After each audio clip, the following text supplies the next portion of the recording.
Hey folks, welcome back to another boring video about switches.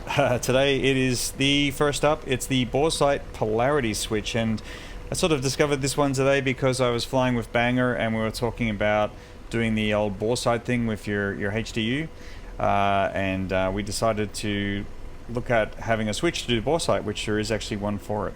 So Boresighting, the procedure in the Apache manual is to click on Weapon, and then you'll see it there. The first part of the actual test in real life is to go on grayscale and then use these dials over here, the IHADS brightness contrast to adjust the boxes, and the Symbology brightness dial to adjust the lines.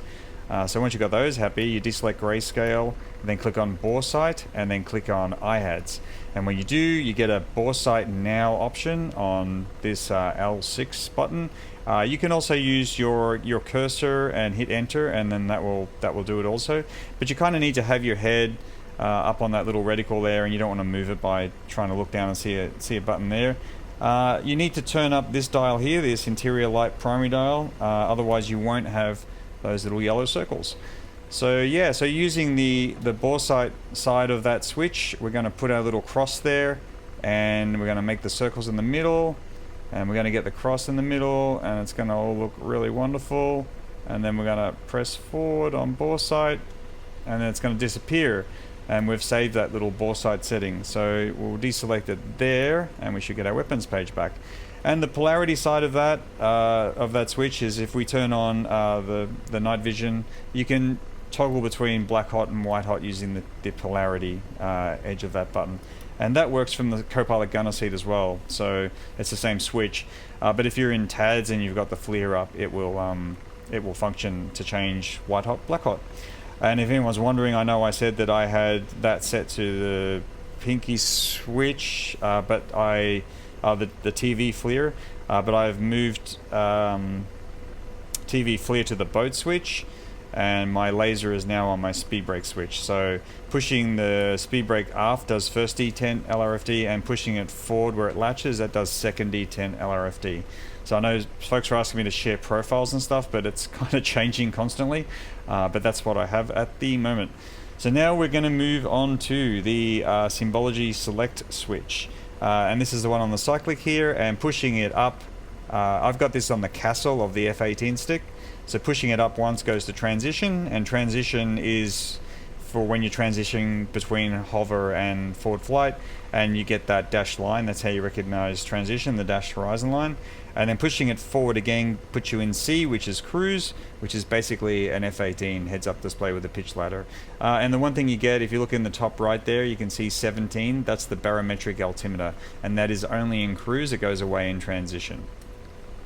So let's take off in hover, and then it will make more sense. But before we do, if you look at that cross in the middle, that's your line of sight cross. Now what you need to do is visualize that as a top-down view of the Apache for these HUD modes. So yeah, so imagine you're looking top-down on that cross, and that's an Apache helicopter with the nose pointing up.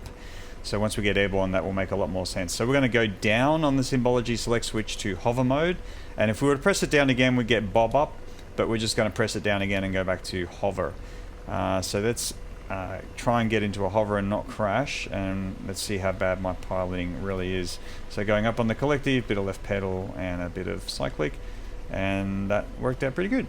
So over on the right there, you can see that little vertical velocity indicator is sort of up above the middle, and the altitude slowly increasing. Now on the symbology there, the hover symbology, you see there's a line coming out. So when the line is pointing down, it's pointing behind the top-down view of the Apache, so that means we're sliding backwards. And you can see on the left there, it's about 3 knots.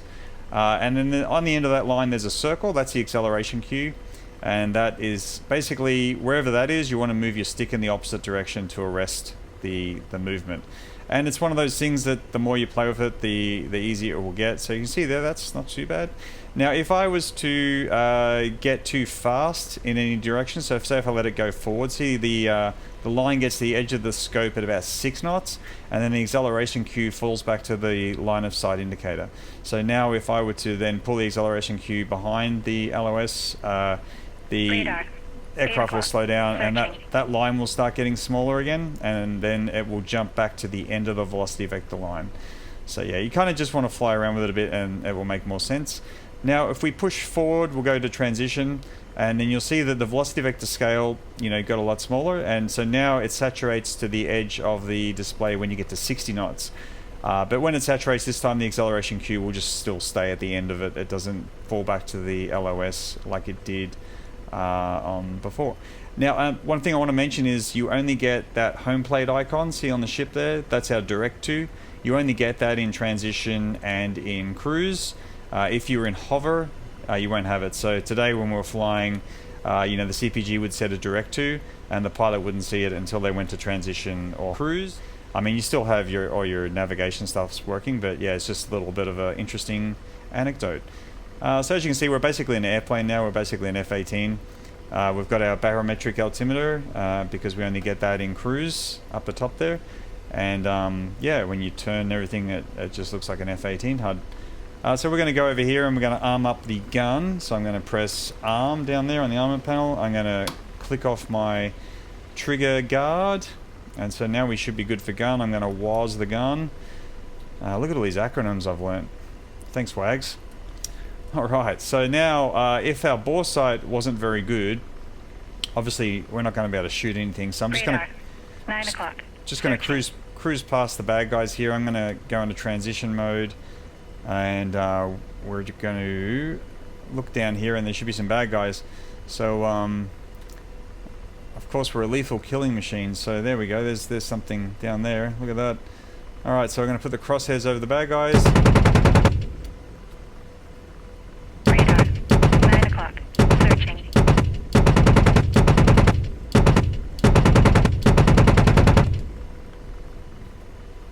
Yeah, look at that, eh? Oh, they're shooting back. Let's get out of here. That's no good. Oh, no, no, no. No, no, no, no, no. Alright, so let's call it a day on the fighting business. It's a bit rough. And we're back into cruise on the Symbology. We're doing 100 knots, and we will DWAS. And now we're coming up on the ship, so I'm going to go to transition, and that's transition, and we'll start to slow down. So yeah, I'm just looking at that right side vertical velocity indicator, and I'm just trying to slow up and not let that get too high or too low. Oh, we got too slow there. So we're doing about 40 knots now. So coming up on the ship, so then we're going to look at hover and bob up. So we'll get over the ship. Then I've got our F-18s lined up there, so we can look at bob up mode, what it actually is doing. So as we slow down, see we're about 60 knots. So now we're going to start to see the velocity vector line coming back towards us.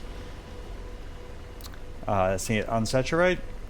And then we'll try to slow up and get a nice little hover going.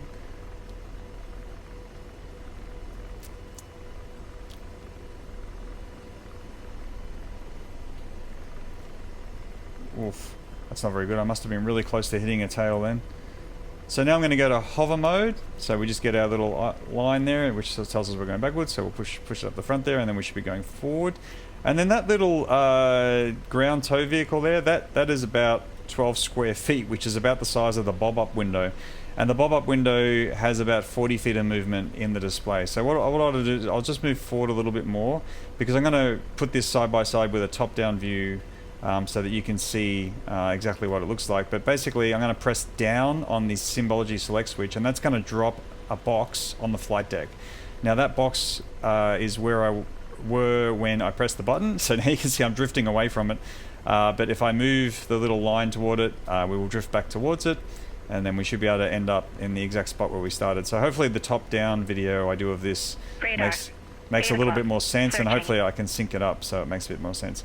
But yeah, so basically if that box ends up on the edge of your display, that means you're about 40 feet away from where it is, or 40 feet or more. So you just need to work your way back, and I think they must use this when they're hovering behind a ridge or something, and it's really hard to maintain a ground reference. So they drop the bob-up box, and they can go up and down and shoot things, and the pilot sort of roughly knows that he's staying where he was. Yeah, I know that's like the worst description ever, and Casmo's probably shaking his head and stuff, but that's what I learned today about Symbology Select Switch and Boresight Polarity Switch. So hopefully it helps somebody. Alright everyone, thanks for watching. I'm going to get out of here before I crash. Cheers.